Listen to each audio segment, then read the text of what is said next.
right. So as we were saying, um, Mr. Godwin, you were saying something very interesting. Please, would you like to help us enlighten your point? Yes, I was saying that the correctional centers, they are doing a very you know nice job, behind the scenes that the society are not really seeing.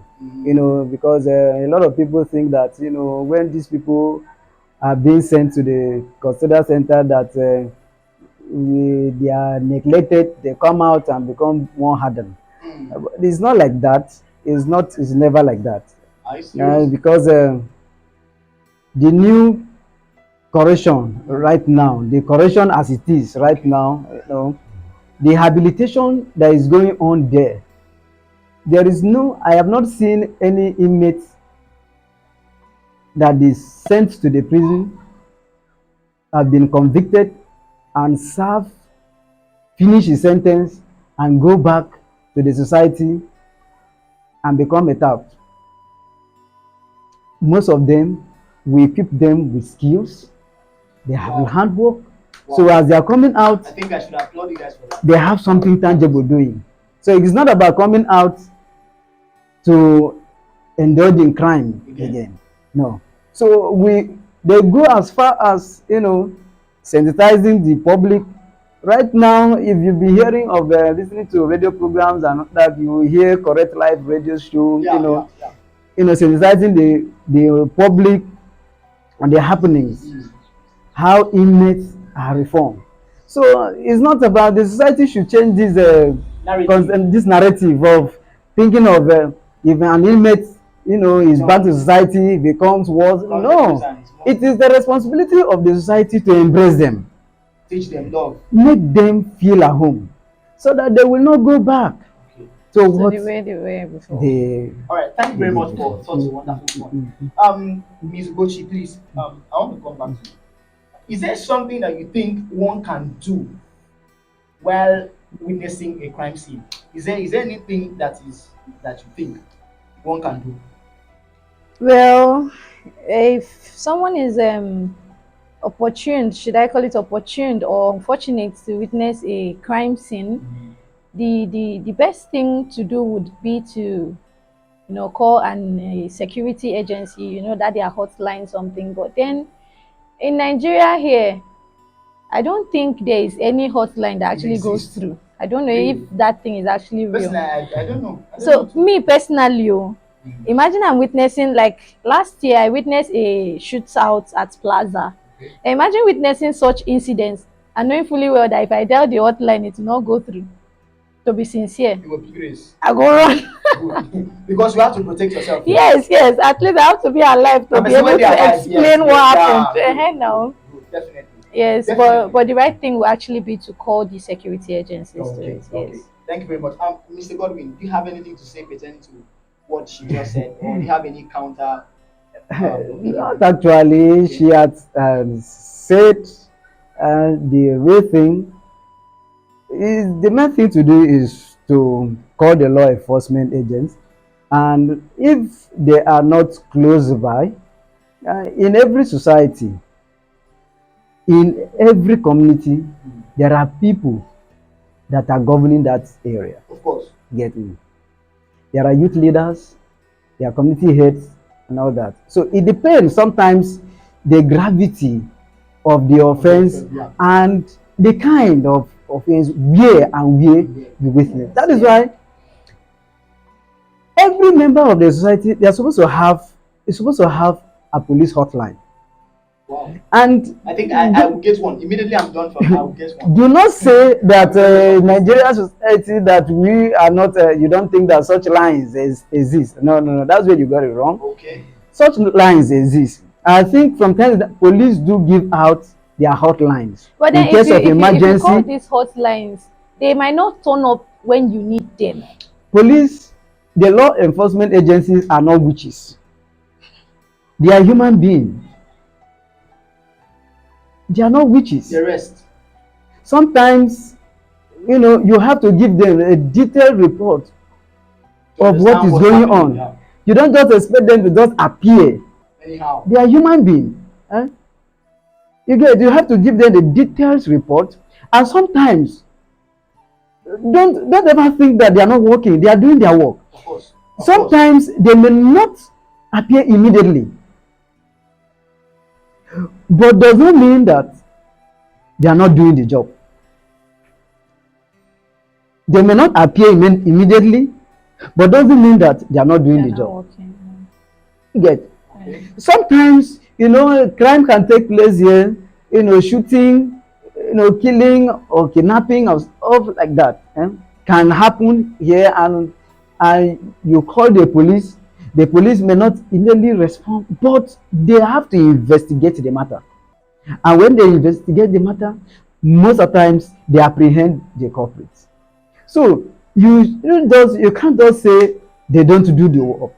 But the fact that they don't appear immediately does not mean that they are not doing the work. They are not witches. They are human beings. Okay. Thank you very much, Mr. Godwin, for that. Portalinks is a web development company. We aim at giving our client the best in quality services. We offer different kinds of services such as web design, search optimization, digital marketing, branding and online training. We are known for our quality services and as well always ready to give our clients the best. Kindly contact us to take your business and brand to the net level.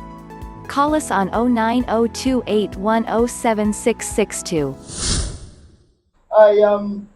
Most times when I sit down and I think through the concepts of crime, right? I most times I wonder what could possibly, because personally it's better I beg someone, I ask someone for a favor than go and commit crime. So do you think there are factors that sometimes pushes people to indulge themselves in crime, Miss Ugochi? Well, in the right sense of it, actually, no factor is actually factor enough for anyone to Wow. indulge Wow, that's a good indulge one.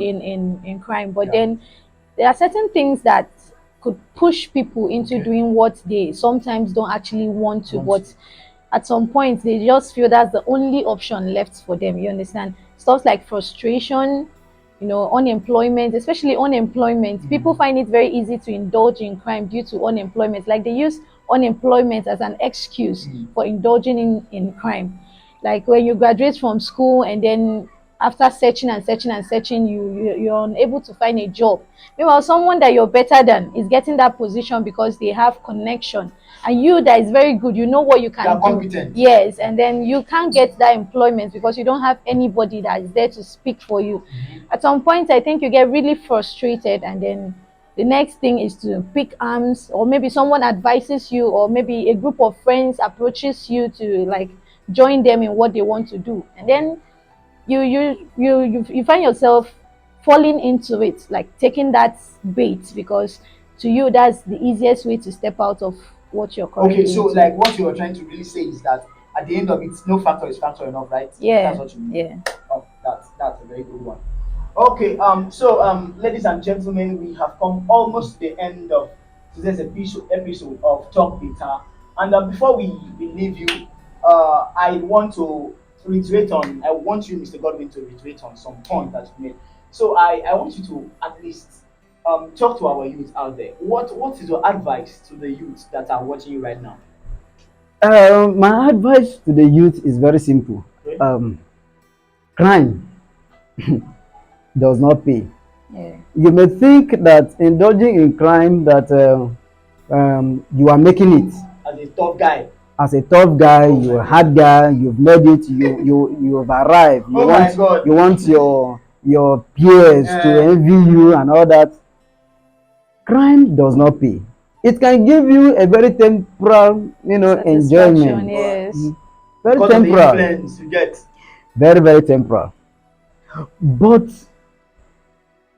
the tragedy, Comes with it will cost you Yeah. will outweigh that That temporal temporal satisfaction. enjoyment that you get. So, just like my sister have said that there's no factorable enough to justify crime, Yes. to make you indulge in crime.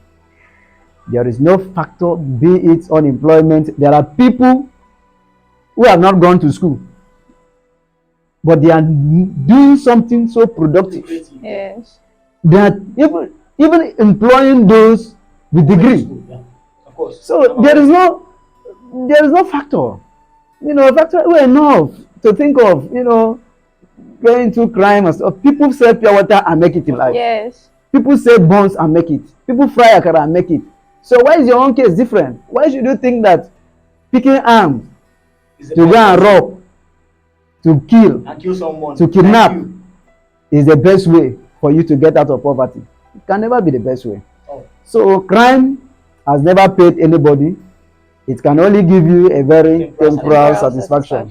Yes. But the end will be in tears. Wow. So, wow. Thank you very much. I wish, I feel like crying right now because you said something that struck my heart. I just wish our youth, Nigerian youth out there, and wherever you are globally, you could listen to what Mr. Endurance just said. Please, wherever you are, please, we beg you in God's name, forget about crime. It doesn't pay. So, lastly, Ms. Gochi, please say something before we go out of Well, he has said everything. My advice to the youths out there is that they should abstain from crime. It's not going to give you that thing you crave for so much. It's not going to give you that permanent solution you need. At the end of the day, you're only going to regret, and at that point you're regretting. There's nothing that can be done to help you. So I'm advising the youths out there to abstain from crime, no matter how small it is. Abstain from it. It's not going to help. All right, thank you very much. So, ladies and gentlemen, we've come to the last session, and then please, I would want to beg you and plead with you, please like, share, and comment. We'd like to hear your comments about the matter. Okay, chip in, say something, subscribe to our YouTube channel, please. Thank you very much. One love, and God bless you. Till we see you next time on Talk Beta. I love you guys. My name still remains Dante Akpan. Bye. Ibomblog.com